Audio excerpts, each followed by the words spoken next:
নমস্কার বন্ধুরা, কেমন আছেন সবাই? আশা করি সবাই খুব ভালো আছেন।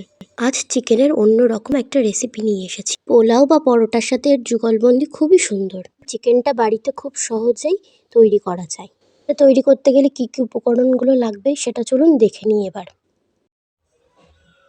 আদা বাটা, টমেটো বাটা, পেঁয়াজ রসুনের বাটা, ধনের গুঁড়ো, হলুদ গুঁড়ো, লঙ্কা গুঁড়ো আর জিরের গুঁড়ো, জায়ফল, জয়িত্রী, গোটা গরম মশলা, তেজপাতা, শুকনো লঙ্কা, পেঁয়াজ কুচি আর বেরেস্তা। চলুন চিকেনটাকে এবার ম্যারিনেট করে নিই। প্রথমে দিয়ে দেবো ফ্যাটানো টক দই, হলুদ গুঁড়ো, স্বাদ মতো লবণ ও সর্ষের তেল দিয়ে মাংসটাকে ভালো করে মিশিয়ে নেব। নিয়ে কিছুক্ষণের জন্য ঢেকে রেখে দেব। প্রথমে কড়াইতে ঘি দিয়ে দেবো, তার মধ্যে জয়িত্রী, শুকনো লঙ্কা, তেজপাতা ফোড়ন হিসেবে ব্যবহার করবো। এবার কেটে রাখা পেঁয়াজগুলো দিয়ে ভালো করে ভেজে নেব।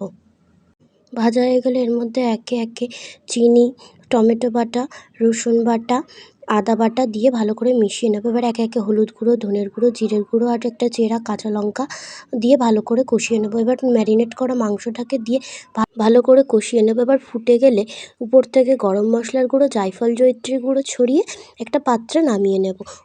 উপর থেকে ব্রেস্তা ছড়িয়ে দিলেই তৈরি শাহি চিকেন।